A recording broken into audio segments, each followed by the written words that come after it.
Health and Wealth Radio, AM 1470, WNN.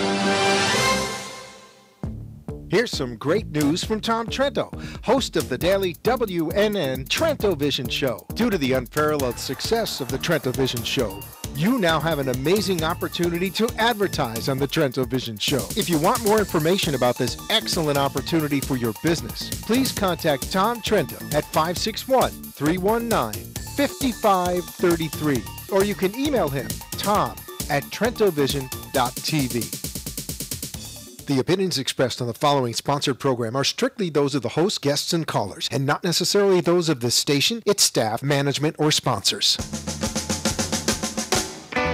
Welcome to Trento Vision, where bad ideas get pulverized and the truth will set you free. Trento Vision is hosted by Tom Trento. Tom can be reached at 561-319-5533 or tom@trentovision.tv. Listen and watch every weekday from 3 to 6 p.m. on AM 1470 WNN and trentovision.tv. Now, let's get a peek at Tom's view of the world. Here's Tom Trento. Well, hello. Hey, Blake, how you doing back there? Nice to see you, man. We got a changing of the guards. Changing of the guards at the Beasley Broadcasting Corporation, BBC. Mike, you said earlier the BBC is not too kind to Israel or the West. It is just atrocious. Oh, what a mess. I almost just made up a new word, horrendous and atrocious at the same time. Atrocious. It's atrocious. Yeah, it really is bad. I mean, especially when you're traveling in Europe or whatever and you put the BBC on, it's like, today Israel is the blame for everything going on in the world today. It's hard to believe this is the BBC that was the beacon of freedom for the free world during World War II. Just the way the Brotherhood, the Muslim Brotherhood, has their IOs going on here in the United States, their influence operations for the past 30 years. They also targeted, the other leader, the other colonialist country that colonized half the world, Great Britain. And we know our President Obama, hates Great Britain and also hates, what was that chap's name that won World War II? Churchill. Yeah, his bust used to be in the Oval Office, a gift given by the British to President Bush #2 after 9/11 as a symbolic gesture of the solidarity of Britain with the United States fighting terrorism. The first day number 1, Obama takes office. He goes there and smacks the Churchill bust. And if you watch the news reports whenever they're in the Oval Office, you'll see, because they frame the shot with President Obama on one side and the other person here. Right in the center on the credenza, you'll see the bust, not of Winston Churchill, but of guess who? Lenin? Of Joseph Lenin, yes, of course. The bust of Karl Marx. No, the bust of Martin Luther King. President Obama replaced Churchill, a gift of the British to the United States, in solidarity to fight the war on terror, with the bust of Martin Luther King. He hates Churchill, and he hates Churchill, President Obama does, because Churchill was the prime minister, or involved in the war in the 50s, when Britain colonized Kenya, the land of his birth, and had a battle with the Mau Maus. I'm sorry, did you just say that Kenya was the land of Obama's birth? Of Obama's grandfather and father. Okay. Slip of the Freudian tongue. Obama was born right in, Washington, D.C., or wherever he says he was born. How does he know, anyway?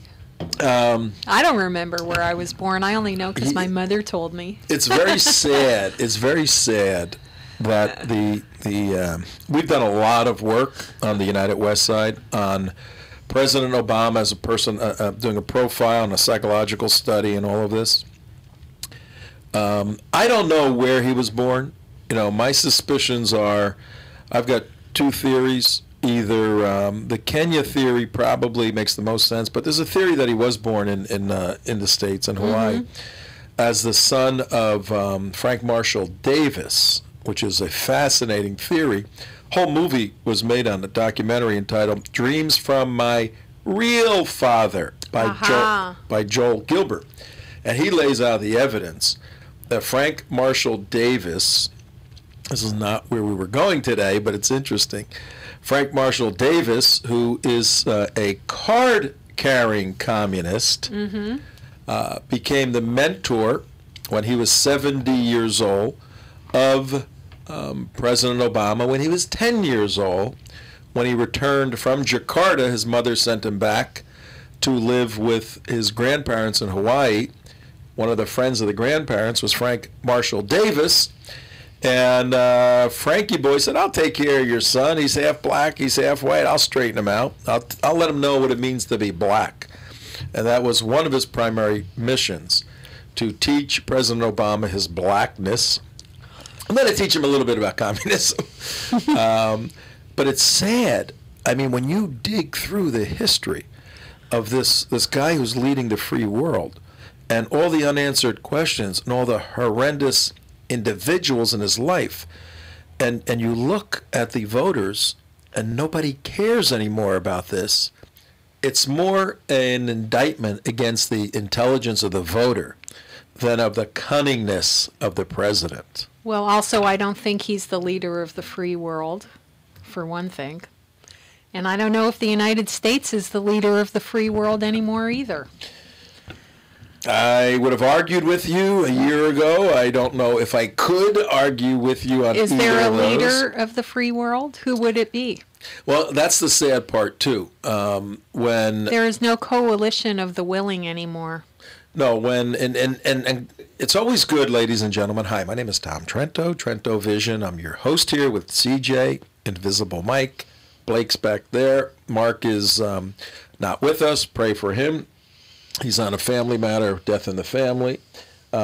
It's whenever you got to solve these larger geopolitical or whatever kind of problem you're dealing with, it's always helpful to start in the micro and then extrapolate to the macro. Start in the little, go to the big. Okay. If right now, this building caught on fire, we would go out in the hallway and look for somebody to lead us out. We're in a confused, dangerous situation, and we're looking for the building manager to tell us what to do to get the hell out of here. Are we? I don't think we are. I think we know where the exits are, and we would get out on our own. Yeah, but that's us. But the metaphor works better. Okay. If you go by my rules. All right, I'll go by your rules. Now we happen to be maybe a bit more astute than most people. But let's say we were put into a dark place where we didn't know. Okay. We can make it work. Okay. All right. So we're looking for leadership. We'll ask Blake. We're looking for leadership. All right. And the manager's there. He says, "Follow me. I will lead you." That's the way it's supposed to work. The building manager takes us out of his building. We're all safe. In a way, it used to be by design. Now it's by default. The United States is viewed as that nation to lead the nations of the West out of the confusing, difficult economic and military times of the day. That's the way it's supposed to work. It's worked historically. I don't know.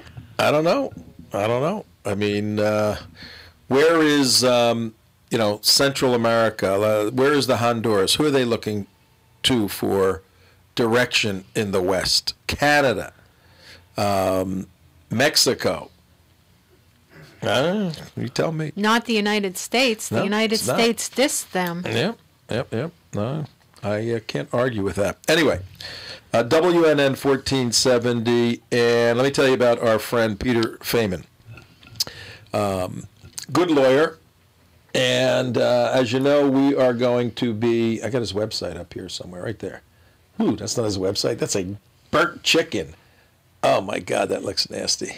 By the way, Peter, I said before that he's really, really smart because I did, and I know from working with him because I did work with him on your lawsuit. Oh, that's right. And he trained me to be his paralegal. You were a paralegal, I was yes. a paralegal for Peter on the lawsuit. I volunteered my inexpert services in order to save money for the good guys. Yeah. And he taught me a lot of stuff. that Peter is he doesn't know it, but he is one of our sponsors. We are pushing Peter Feynman as an attorney. You need to get to know, and if you have any legal need whatsoever, this is a phenomenal guy, not only a good friend, but a few years back when our first organization, the Florida Security Council, when we brought in a parliamentarian from the Netherlands, guy by the name of Geert Wilders, or Geert Wilders, but he calls himself Wilders. I asked them many times, how do you pronounce your own name? Because everybody has all these, he goes, Geert Wilders. I mean, okay, so we brought him into South Florida, and we had an event scheduled at a local hotel. And at the last minute, after we signed a contract, the local hotel chose to violate the terms of the contract, breach the contract, and cancel our event. So we sued the local hotel, and Peter was our lawyer. Yep. And we are a small organization, and we had to raise donation money for a fund to do that. In an effort to save money, Peter said, CJ, I'm going to train you to be a paralegal. Right. And my word. And he handed me oh my God. stacks and stacks of stuff and says, put together a case, will you, on the weekend when you have some spare time? No, you were phenomenal. You put the thing together, and he's calling me up going, man, she should have been a lawyer, you know, she's good. Did he really? Yeah. Oh, you never told me that. You were a gigantic help and saved a lot of money. Yeah. So drinks on us tonight. Hey, how about that? But no, if you need a lawyer, Peter Feynman, Feynman Law, Feaman, FeynmanLaw.com. And he also has written 2 books. One, the first one was Wake Up America, Wake Up to the Islamic Threat that will consume the United States if not defended against. And his second book is The Coming Nightmare, just came out a few months ago. And he sees the Sharia-compliant Muslims, these Muslims who are not those who want to assimilate into the United States of America, take the naturalization oath, become an American, live out their Muslim faith like any other religion, but not be jihadis and want to kill and attack and destroy. So we're making a distinction between assimilated, Americanized Muslims, like my assimilated, Americanized Italian family, accepting and adopting the terms of the Constitution as a social contract. Those are the good guys. We're talking about Muslims who want to kill and destroy and take over. And Peter wrote a book entitled The Coming Nightmare, where he says that these guys are going to join with the hard left to focus on destruction of the Constitution and of America as it is. Each want to destroy it for their own reasons. They're working together. Right. And then when it's time to rebuild it, the left has no idea they're going to get consumed by the jihadis. Well, the left never figures out that come the revolution, they're the first to go. They're the first to go. It's amazing. They just never figure that out. So Peter Feynman, if you need an attorney, Feynman Law, Feaman, Feynman Law. Good guy. And Mohammed Morsi is not a good guy. He's an evil, dangerous person who should be in prison for the rest of his life. He is the president of Egypt. Now, to tell you this story, we have to take a step back and give you the context for it. Context is very, very, very important. Now, if you want to jump in on, you got somebody on the line? I do. Oh, okay. Yeah. If you want to jump in on the conversation, give us a call at 888-565-1470. We will bring you in and let you rock and roll with us right here. On the phone, Lance from New Jersey. You there, Lance? Yes, Dr. Trento. How are you, sir? I'd be much better if you voted your crazy governor out and put in a real Republican. I'll tell you, he really is worrying a lot of us here. We've got to sit down, and we're trying to reach out to talk to him, to explain to him the reality of Sharia and the reality of Muslims instead of his delusional outlook as to what he thinks it is. Yeah, and and again, for the listeners and viewers, we do a lot of work on Islamic jihad. When I say that there's a group of folks in the national security sector, only a few hundred in the country, many at some significant levels, former levels of service to the United States, military, law enforcement, intelligence, and then a group of us, Lance being one of them, on the ground doing educational work. And the governor of New Jersey, Chris Christie, not only did he really blow it with, fusing, that's the word for today, fusing all over President Obama when he came with Hurricane Sandy. Hey, by the way, Lance, were you okay during that storm? We were very blessed. We must have been in the eye of the storm for the entire storm. We were really lucky. I don't know how, but we were. Well, yeah, to get in the eye, which is in the middle, something has to pass over you that ain't the eye; it's the foot, Well, so it must have been the United West and the work we're doing. All right, you had angels protecting you. Angels protecting us. I wanted to just mention two things. Sure. One, the Muslim Brotherhood was kept under wraps and in jail and made illegal, although they did thrive under Mubarak for all the years he was there, and for good reason. Mm-hmm. And our President Morsi is one of the bad dudes who believes totally in Sharia and has just, declared himself to be the leader forever. And that's, I think people here are pretty stupid if they think there's anything else that's going to happen there, because he embodies the idea of a hudna, H-U-D-N-A-H. The hudna is what happened with Hamas and Israel right now. And a hudna is just a way of rearming, refortifying, and getting a little strong again, bringing more missiles in, from Sudan, et cetera, on the Nile River, smuggling them in. And then the hostilities will start again. It's a 1,400-year-old tactic that Muhammad used brilliantly at the Battle of, he learned about it at Hudaybiyah, which is something that everybody should read about.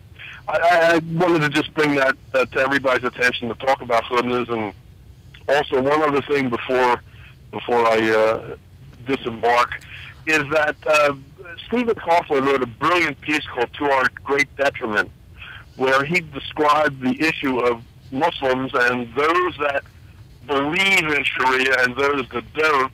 And the question is, to our great detriment, how do you filter those out that do believe that Sharia is to be imposed upon everyone so we can all live in a just peace, which is what Muslims want to have us do, where they say that there's no golden rule in Islam, that we have our golden rule, do unto others as you would have them to do unto you.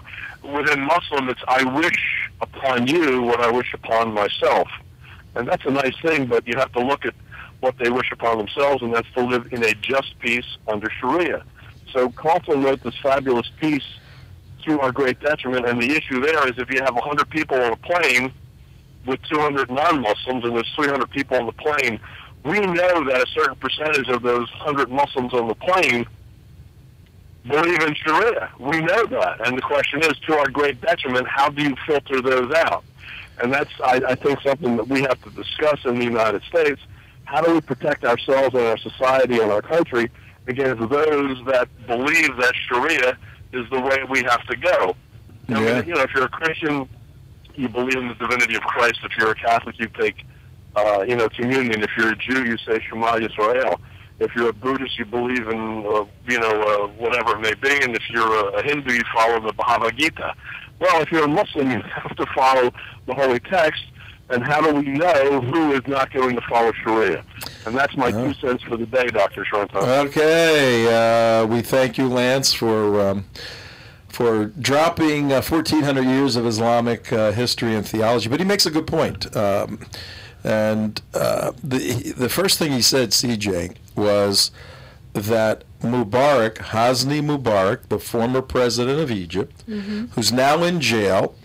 Right, and going to be tried again. And he was the president for about 30 years, and he maintained the peace with Israel. All those years. He was a dictator, but he was America's dictator. He was friendly with the United States.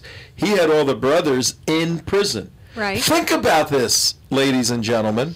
The president of Egypt viewed the Muslim Brotherhood organization as a terrorist organization, essentially, and said, if you're going to be a true believer, you're going to spend life in jail, put them in jail.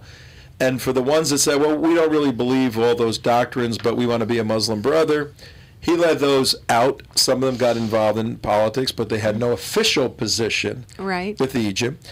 He put these bad guys in prison because he knew how destructive they could be. Right. And they were competing, obviously, for control of Egypt. What does that say about the president, and not just the president? McCain fell into this. Many Republican leaders bought hook, line, and sinker this movement in Egypt a year ago, being a freedom movement. What do you think about that? Well, I think it's because it started in the United States, because the Muslim Brotherhood front groups in the United States infiltrated every level of government and both political parties of the United States. And so it became very easy for these people to look to Egypt or look elsewhere in the Middle East and say, oh, you're Muslim brothers too. We got some just like you in the United States, nice guys, wear suits, come to our meetings, participate in the political process, very moderate, building bridges of peace, advising us on how to get along with the Muslim community in the United States so we don't have any more terrorist attacks. All around good guys, no problems here. Yeah, why don't you go take over a few countries over there, and maybe that'll work out nicely for you. It'll be good. Yeah. Well, see, here's part of the problem. Back in 2011, when the revolution began in Tunisia first, and then spilled over into Egypt, we quickly went into, myself, we went into the studio and shot a video, about 11 minutes, and we said, wait a minute, this is the Muslim Brotherhood, okay? They're behind all of this, and it ain't going to be good, and Israel's getting attacked. That was the 11. I just gave it to you in 30 seconds, okay? Right. Well, how did we know that? Were we just rolling a dice? Were we flipping a coin? Are we, somehow supernaturally psychic? Or did we simply read the data? Read the data. Pew had just come out about a year earlier with a poll, a very detailed poll, where they did an analysis of the citizens of the nation of Egypt, 80 million citizens. And they did, obviously, you don't survey all of them, but the poll simply asked significant questions like, what do you think the role of Sharia law is for the nation of Egypt? And 85% said it should be the Constitution. The Quran and Sharia should be our only guide as Egypt, as a theocratic country. Okay, red flag number one. Number two, what is your view of the Hamas? Of the Hamas, 35% of all of Egypt said tremendous organization. Of Hezbollah, another 35%. So you get 50 to 75% of, and it's a pretty young population, believe it or not. Right. And not very educated and poor. So you got 50% of 80 million people, 40 million people seeing two terrorist organizations as freedom fighters doing the right thing to destroy Israel. Right. So you go, okay, that's a clue. This doesn't look good. Right. The Brotherhood knows all of this stuff, so they said, God, we got these holy warriors here. They want Sharia. We want Sharia. Right. Let's take over. They probably implemented the revolution, but let's just say the 10 or 15% of true democratic, freedom-loving Egyptians who were trained in America and living back there truly wanted a revolution. That would be similar in the United States, that 10 or 15% having any sway in Egypt would be similar to the Libertarian Party here or the Green Party saying we're gonna take over the United States. It's such a minor, nothing party that it had no role. But all of America and all the media looked at this 10% of the population and said, the future leaders. They got crushed on day one by the Brotherhood. and he's back. Mohammed Morsai's back. But and none of before we these talk guys about put that- it together either, that this is the guiding force and the philosophy behind Al-Qaeda. Nope. But before we do that, we got to tell everybody about another one of our good friends, Dave D. Remember Dave D? Oh, yeah. Dave D. Crescenza. Got stuff all over my face. Dave D. Crescenza was our man on the ground during the Allen West debacle. No other term but that. And Dave is the founder and editor of ThePatriotsPress.com. ThePatriotsPress.com. I'm looking Yeah. at it right here. Conservative perspective on the news and world events. And we want you to go see Peter Feynman. If you have legal needs, read BizPac Review for political insights, and it goes even larger than that. And these are local blogs in the state of Florida, but they deal with national, international stuff. Go to Dave D's blog, The Patriots Press. This has more of a Tea Party slant to it, whereas BizPac Review has more business-oriented information. Right. So we're giving you all the good stuff. ThePatriotsPress.com. The Patriots Press, conservative perspective on the news and world events. He does a great job. I mean, right here, anybody that has Seaside Heights roller coaster as one of their lead pictures can't be all bad, let me tell you. What exit is that? Oh, God. Oh, Seaside. That's in the 80s. That's down in the 80s. He also has on here a dead, burnt to a crisp turkey. Oh. Yeah, you know when you, what do? You fry those turkeys? Where is it? Yeah, he fried it. He has a picture of a fried turkey. I guess it's for Thanksgiving.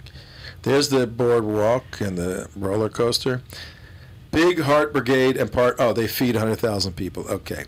So it was Christ Fellowship. There's a story about Christ Fellowship. Oh, it's the worst picture in the world, Dave, on his website.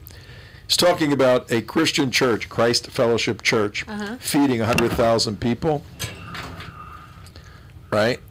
And instead of like somebody passing food to someone, brotherhood and all that, he's got a fried, burnt, nasty, shriveled up turkey as the picture. In any event, go to his website, thepatriotspress.com. Dave D., good friend of ours. Don't go to Egypt, though. Go to Dave's website, but do not go to Egypt. Can you get a good deal to Egypt now? Oh, man, what a mess. Man, what a mess over there. So Friday, let's go back to Friday. We have... Let's go to the Wayback Machine because it's so...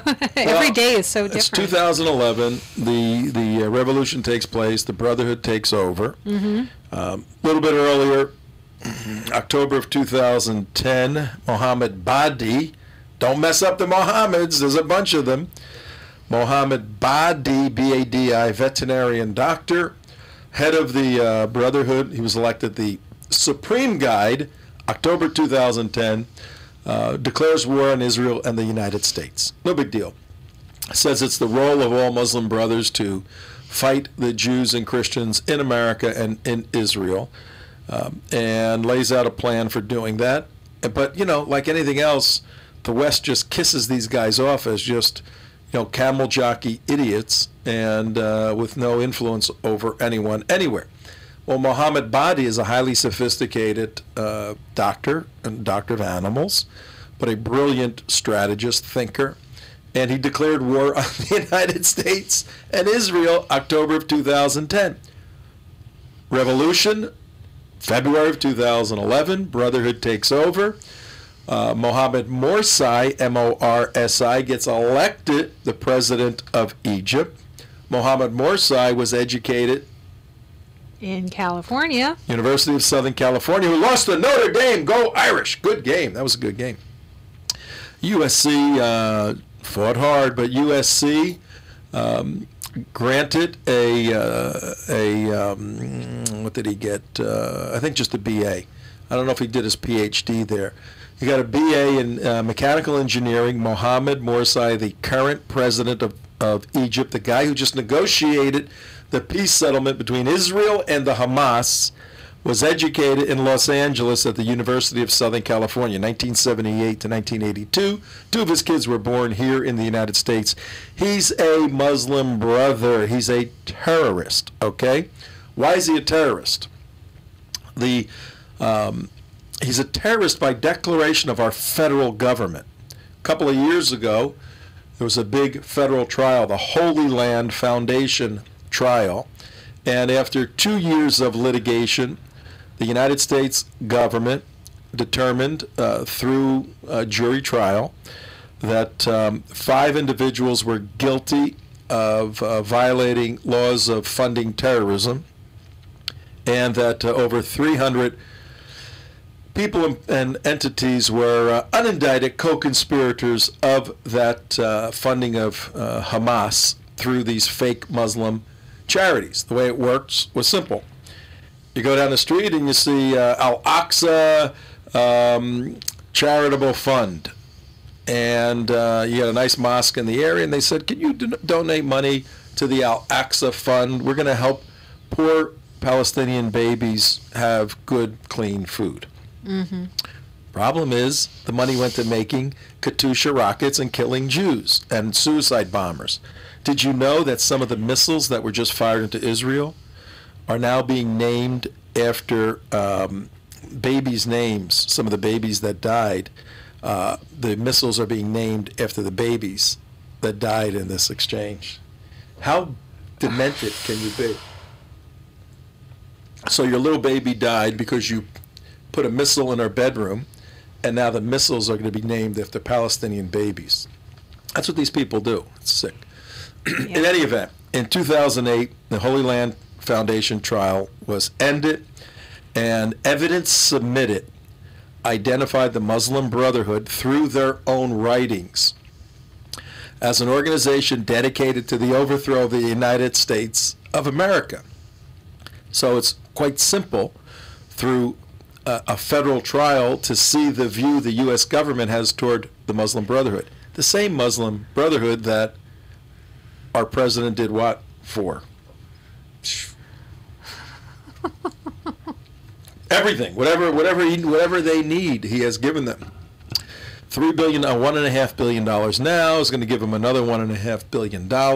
How many members in this administration are Muslim Brothers? Well,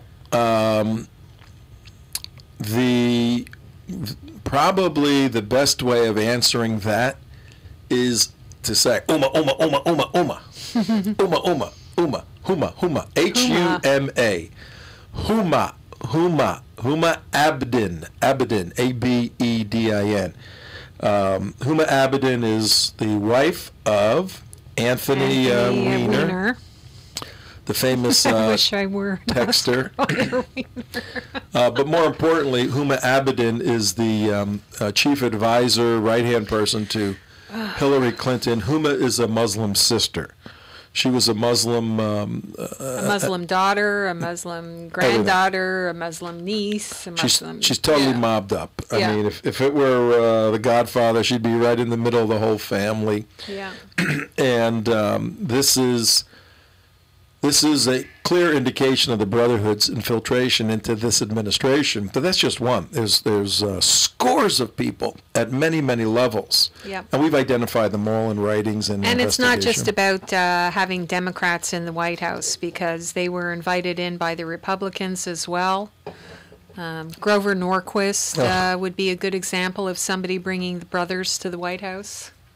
He was on one of the news shows this morning on his tax thing, and he's very glib. And yes, this is a bipartisan national security issue for sure. You are with Tom Trento and CJ on WNN 1470. On the video side, it's trentovision.tv. And let me tell you, we are going to have in the next hour, the 5 o'clock hour, right? Is that when he's coming on? David, yeah. In the 5 o'clock hour, right now we're talking about the influence of the ceasefire in Egypt as it relates to President Mohammed Morsi, the head of Egypt, declaring himself Pharaoh for life. But next hour, we're going to make a transition, and a good friend of ours, David Yerl-Shemi, a Jewish attorney, and one of my colleagues on the Team B2 book, Sharia, the Threat to America, an expert on Sharia law. Sharia finance, particularly. Sharia financing, all of that. Yeah. I mean, he is one of the most brilliant. If you need a First Amendment attorney, he's the guy to go to for sure. Yeah. We'll talk about that. But he put out a press release today announcing his lawsuit against CARE, Council on American Islamic Relations. Yeah.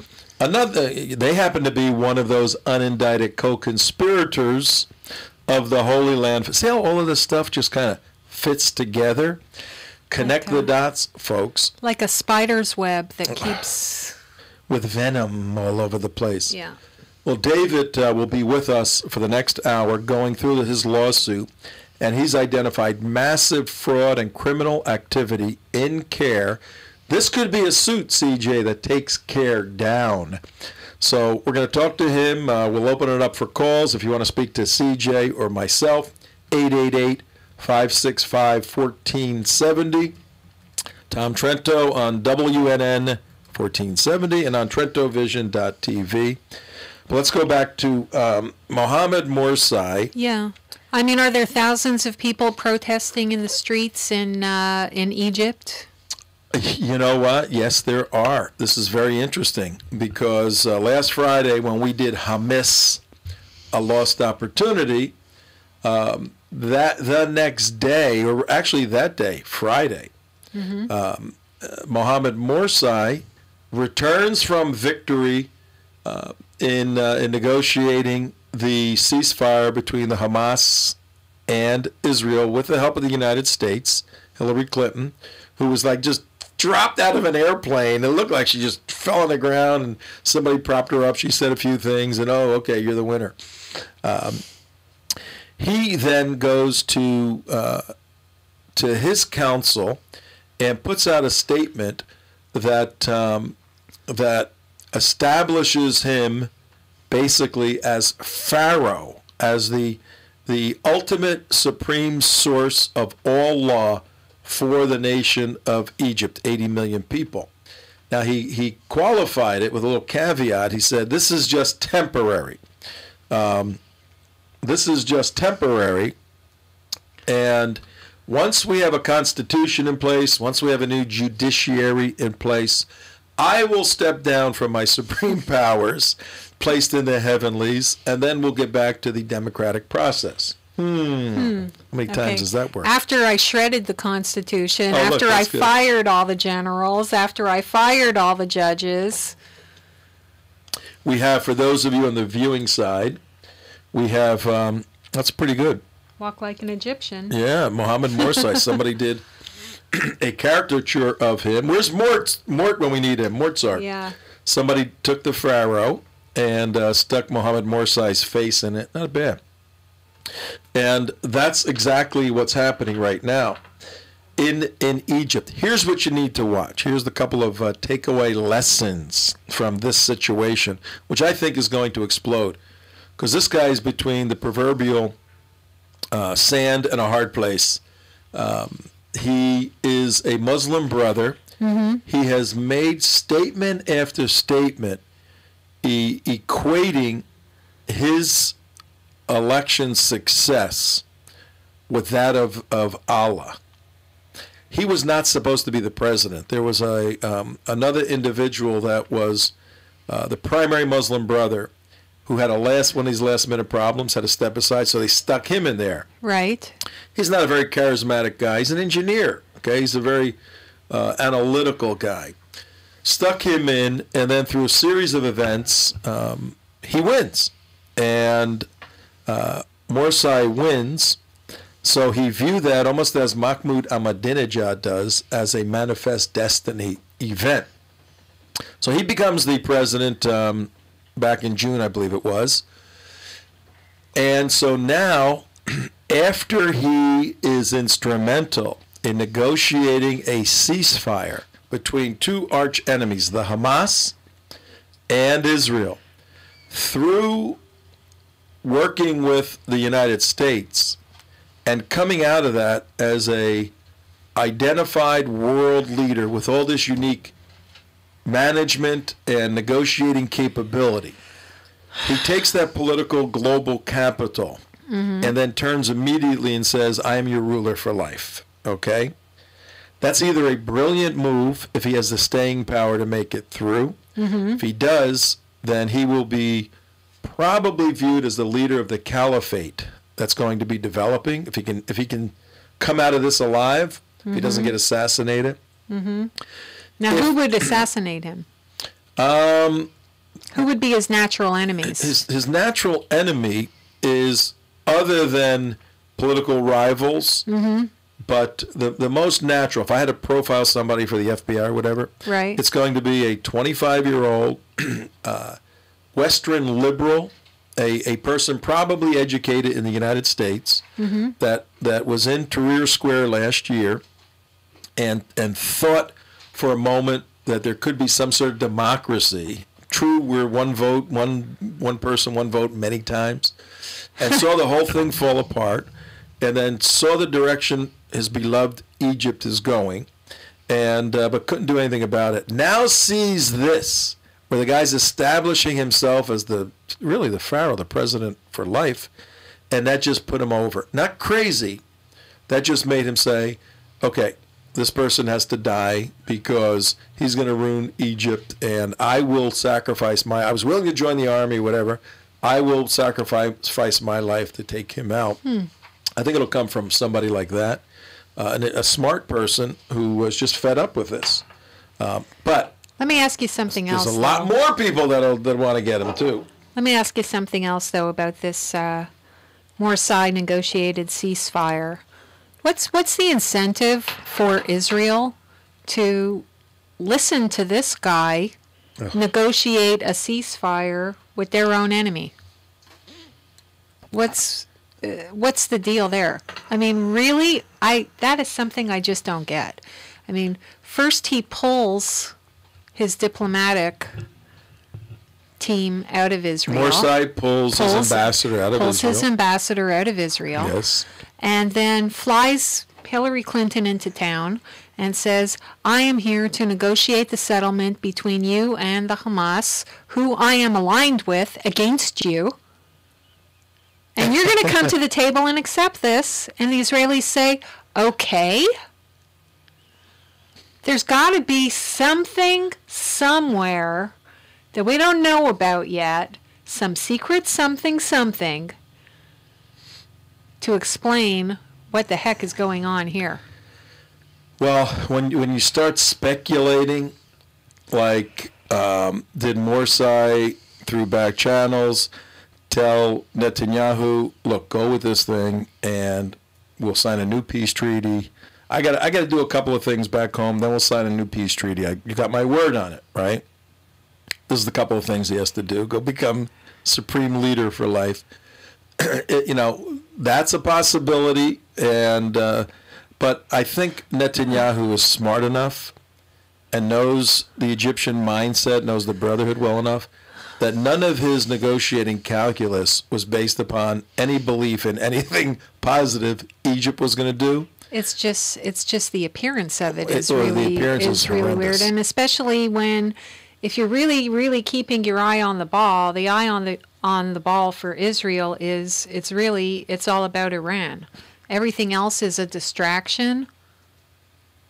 Yeah, I mean that. So that would where does Iran fit into this? Iran comes in very nicely right about now because let's hold for a second. Morsi's got his hands full right now. I don't think he expected this type of backlash. Yeah. Because the judges that he said no longer have any judicial authority. Right. They're not too happy about this. They went out on strike. Yeah. Right? But they are Mubarak judges, and they were slowing everything down. Yeah. So he may win some people over on pushing them aside. Right. But there's a pretty big street that has come up. Now, usually, the street being all the people protesting, usually these sort of things, it's 50 agitators and there's 5,000 people there. Right. 5,000 people are sort of watching the train wreck. Right. They're there just going, yeah, it's a party. It's a big party, right? Right. The guns because start coming they have out. high unemployment, so it's not like they have to be at work anyway, Yeah. right? So, so we really don't know how many are the true people that will give their lives to stop Morsi. Mm-hmm. There's certainly, thousands. Are Okay. there tens of thousands and millions? No, not at all. It's a smaller number, but it's in the thousands. And he has said that tomorrow the opposition side has called for a 1 million-man march, Right. and he has called for a 1 million-man march. Okay. So tomorrow in Tahrir Square, there's going to be 1 million people on each side. Mm-hmm. And if you think you've seen Muslim savagery, you ain't seen nothing yet until tomorrow.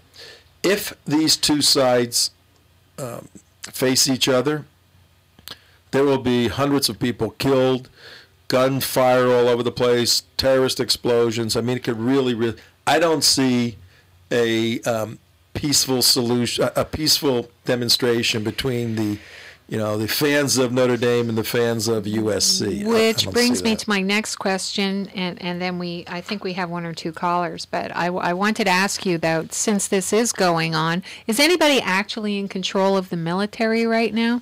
Besides in the cities, because what can Morsi really do in the Sinai, and what can he do to stop the flow of arms into Gaza, et cetera, and is there anybody in the army who's with him who he hasn't sacked who will protect what he's just tried to put on for himself? If we have callers, we only got a couple of minutes, so we'll have to pull them on.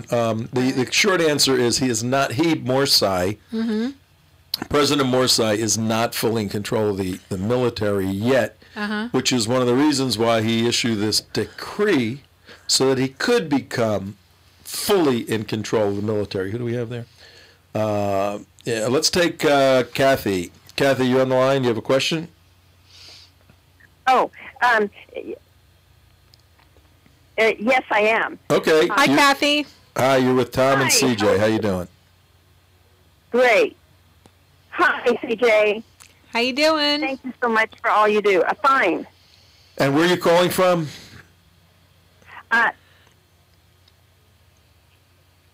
Bakersfield, California. Oh, California. Okay. Hi. Welcome to the show. What's your question?